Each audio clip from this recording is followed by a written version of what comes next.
Isa na namang umaga na puno ng pag-asa mula sa salita ng Diyos. Halina at makibahagi sa ating umagang pagbubulay, pagpapalakas at pagpapatatag sa ating pananampalataya sa Panginoong Hesus. Mula sa Section 6 ng Southern Tagalog District Council of the Assemblies of God, tayong lahat ay magkaisa sa pagpapalagong espiritual.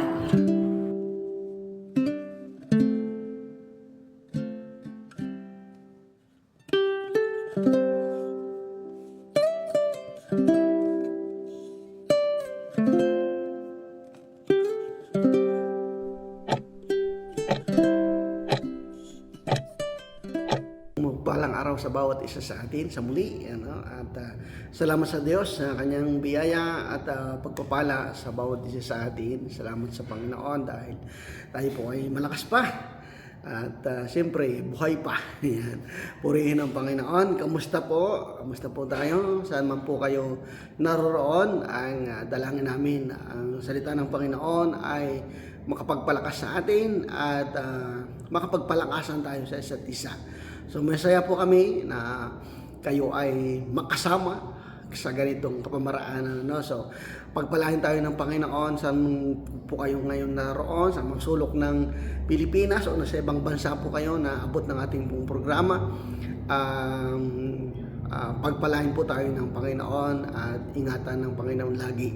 So kung ikaw naman ay bago pa lang sa programang ito, bago pa lang sa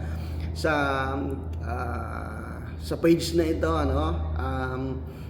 ikaw po ay malugod namin na wini-welcome and ito po ay programang ginawa para ang salita ng Panginoon ay maibahagi at magkaroon ng pagpapalakasan sa isa't isa sa magitan ng mensahe ng Panginoon, sa magitan ng mga pagpapala ng Diyos. And gusto rin po namin marinig mula sa inyo kamusta po ba yung ating programa. Ito po ba ay nakakatulong sa inyo? Ayan, kamusta po? Okay, so again, iniimbitahan ka namin, ininyayahan kita sa programang ito. Suportahan natin ang ating gawain ito, sa pamamagitan po ng pag-share, pag-follow sa ating pong page at mga reaction po natin, mga comment natin, napakahalaga po yun. At yun po ay nagdadagdag ng sigla, at lakas sa amin ng mga manggagawa, yung mga pastor po natin, kapastoran po natin na nagiging kabahagi ng programang ito. Bagamat po ay yung iba ay siyempre marami rin pong mga kaabalahan. So kaya minsan po ay kami kami ang laging ninyong nakikita. So iyan. So, pero marami po kami dito, ang mga kamanggagawa po natin, mga kapastoran po natin na inyo pong makikita at marinig sa programang ito. So nagkaroon lang po ng maraming mga kabalahan yung iba nating mga kamanggagawa. So salamat sa Panginoon at tayo po ay magpapatuloy na sa atin pong pag-aaral, at ngayon po ay pinag-uusapan natin, itutuloy po natin yung pag-aaral natin about the Mother's Day, So again, binabati ko ng araw para sa mga araw ng mga ina, at siyempre hindi lang kada buwan ng ganitong buwan, kundi bawat araw ay pinasasalamatan natin, sinasaluduhan ng ating pong mga nanay na magigiting ng mga nanay, So ang pinag-usapan natin sa oras na ito is in-demand job of a mother. Naklat po ng 1 Thessalonians chapter 2, okay? Babasahin po natin 1 Thessalonians chapter 2 verse 7 and 8. Sabi po dito, bagamat may katwiran kaming maghintay niyon bilang mga apostol ni Kristo, naging magiliw kami sa inyo. Tulad ng isang mapagkalingang ina sa kanyang mga anak. Dahil sa laki ng aming pagmamahal sa inyo, itinalaga namin ang aming sarili sa pangangaral sa inyo ng mabuting balita. Hindi lamang yan, pati ang aming buhay ay handog namin. Kung kakailanganin, lubusan na kayong napamahal sa amin. Okay? So, sabi doon sa una, no, ay naging magiliw kami sa inyo tulad ng isang mapagkalingang ina sa kanyang mga anak. Okay? Basahin po lang po ulit sa English translation, sabi po dito, but we were gentle among you, just a nursing mother lovingly takes care of her children. We yearned over you with such affection that we were willing to give you not only the gospel of God but also our own lives because you were there to us. Okay? So, yan po ang ating pinag-uusapan noon, the in-demand job of a mother. Yan. So, sa mga nanay po na narito, and usually, kahit po dito sa ating pong programa, ang ating pong morning devotion ay karamihan ng mga nanay ang kasama po natin. So, yan, pwede nyo po itong share sa inyong pong group, sa inyong pamilya, at sa nawa ay maging blessing ito sa bawat pamilya natin. So, nang nakaraan, pinag-usapan natin is ang in-demand job of mother is a nurse. Yan, mabigat po na trabaho yan at mahal po ang bayad yan. Kung babayaran, At ang mga nanay natin, sacrificial po yan. Walang bayad ang kanilang serbisyo, So sila po yung mga nurse atin. Isang, sabi na sa English kasi sinabi dyan, just a nursing mother. Okay?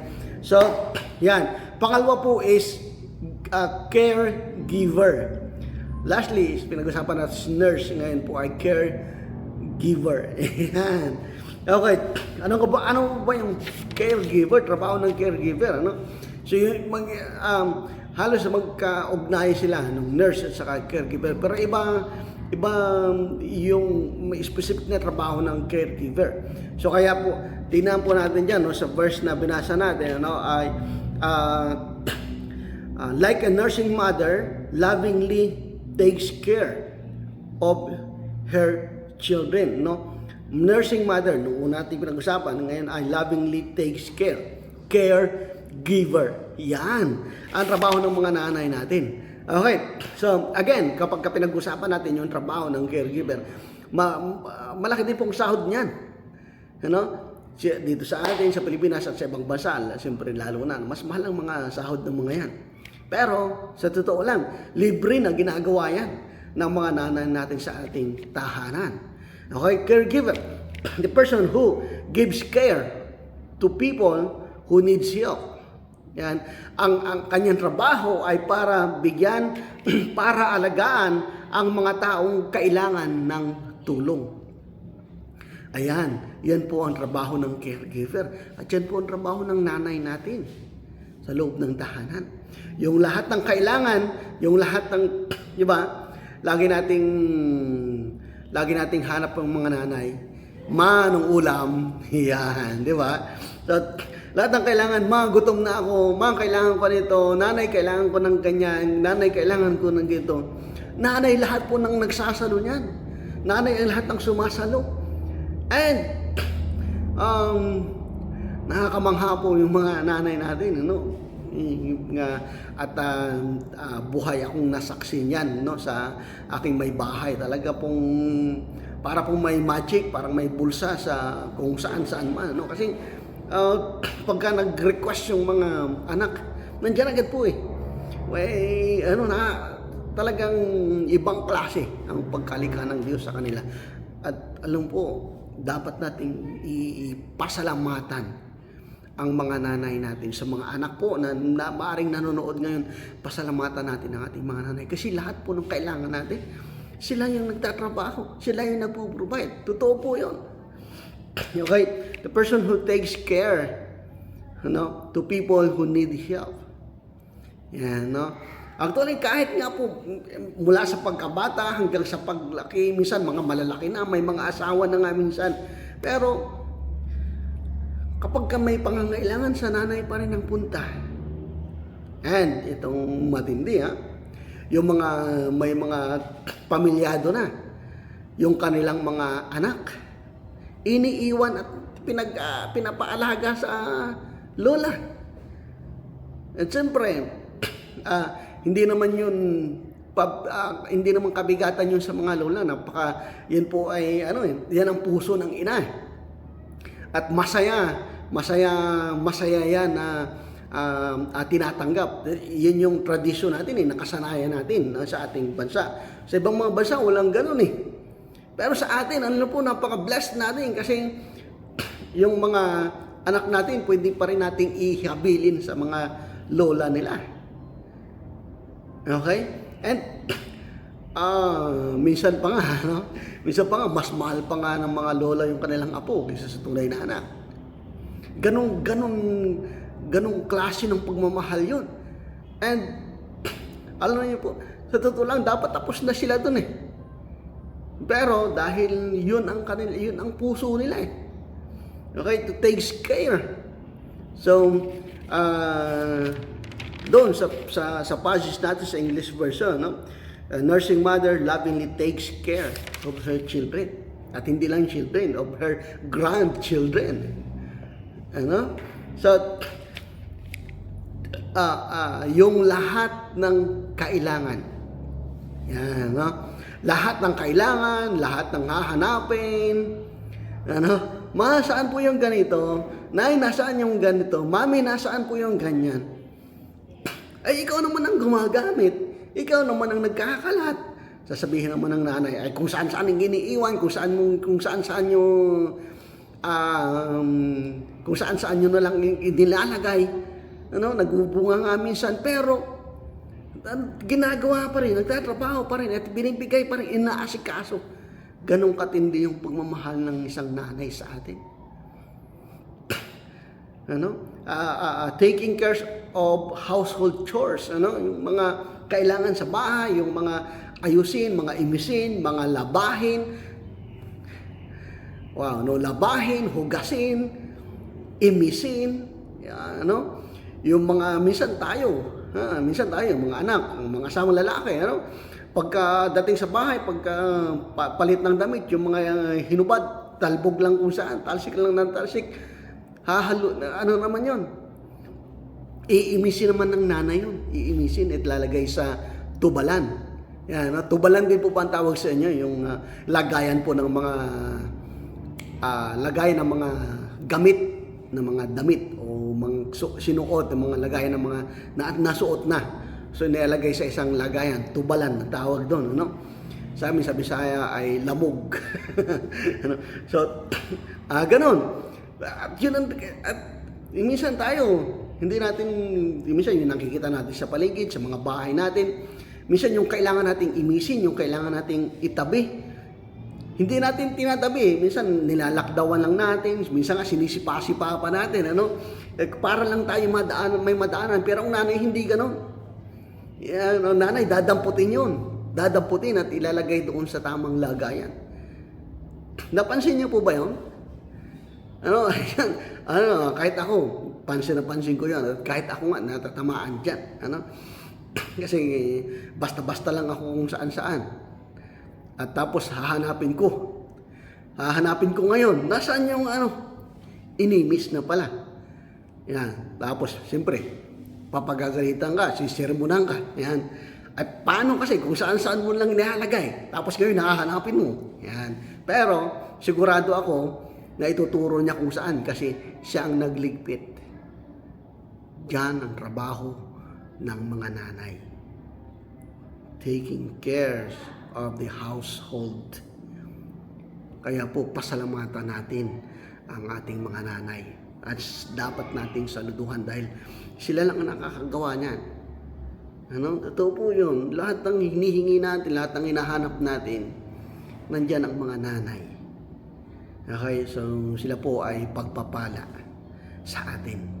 Salamat po sa mga nanay. Salamat sa mga matyaga. Napakatyaga po ninyo, mga nanay. Salamat po sa inyo. So, may mga again, paalala po sa atin, sa mga anak na narito, pasalamatan natin yung mga nanay natin.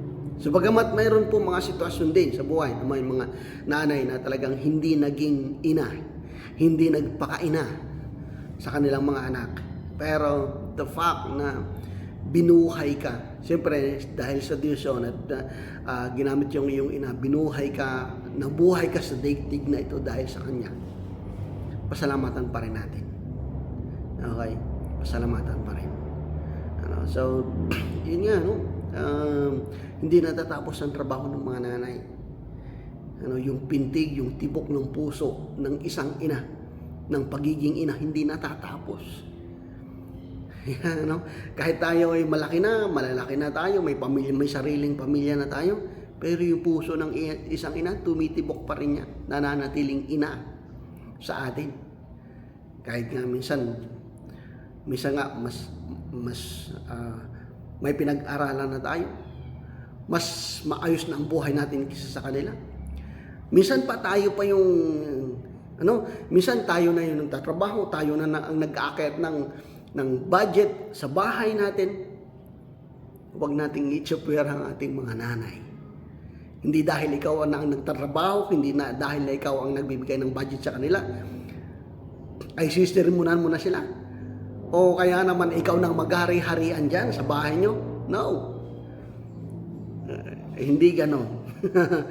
Paalala po ito sa atin. And please, ang mga nanay, hindi yan perfecto. Pero intindihin natin, unawain. Dahil nanay yan eh. Nanay na nag-aalala sa atin. Minsan, nasaway tayo, pinapagalitan tayo, inaawa tayo sa mga bagay-bagay na ito. Respect and submit. Kailangan po natin yan. So tayo po ay manalangin. Panginoon, salamat po ng marami sa oras pong ito, sa iyong biyaya, sa iyong pagpapala, sa iyong panguna, Panginoon, sa amin. Salamat po dahil napakabuti ninyo sa amin. Salamat po dahil binigyan mo kami ng mga ina na nag-aruga at nag-alaga, Panginoon, sa amin. Na nalalapitan namin sa lahat ng panahon, sa lahat ng sitwasyon, sa lahat ng oras. Salamat po sa kanilang mga buhay. Salamat po sa paglikha mo sa kanila. Thank you po ng marami. Muli po, kami po ay dumadalangin din para po sa bawat isa sa amin na narito, nakikinig at nanonood, Panginoon. Kung mayroon man po kami mga problema, kung mayroon man po kami mga suliranin sa aming pamilya, lalo na may mga kinakaharap na mga problema ang aming pamilya, sa pangalan ni Jesus, dumadalangin po ako in the name of Jesus. Ano man po, Panginoon, ang kinakaharap na problema, hindi pagkakaintindihan, may mga tampuhan, may mga hindi pag-aayos ng usapan, sa pangalan ni Jesus, in the name of Jesus. Maghari ang kapayapaan at maghari ang pagkakaisa at ang pagkakasundo sa pamilya, Panginoon. Salamat po ng marami. Ipinagkakatiwala namin sa inyo ang aming tahanan, ang aming pamilya. Ingatan mo, Panginoon, kami lagi. Ilayo kami sa anumang uri ng sakit at karamdaman. Maging, Panginoon, sa mga malulubha na mga sakit at karamdaman o kaya naman ay mga matinding mga pangangailangan. Ikaw ang siyang mag-bless, Panginoon, sa amin at tumugon sa lahat ng aming po mga pangangailangan. Salamat po ng marami. Muli po, ipinagkakatiwala namin sa iyo ang araw nito. Ang buhay namin, Panginoon, ay sa inyo lamang. Sa inyo ang lahat ng papuri at pagdawalhati. Ito ang dalangin namin sa pangalan ni Jesus. Amen and amen. Salamat sa Panginoon. Salamat sa inyong panunood. Pagpalain tayo ng Diyos and ingat po tayo palagi.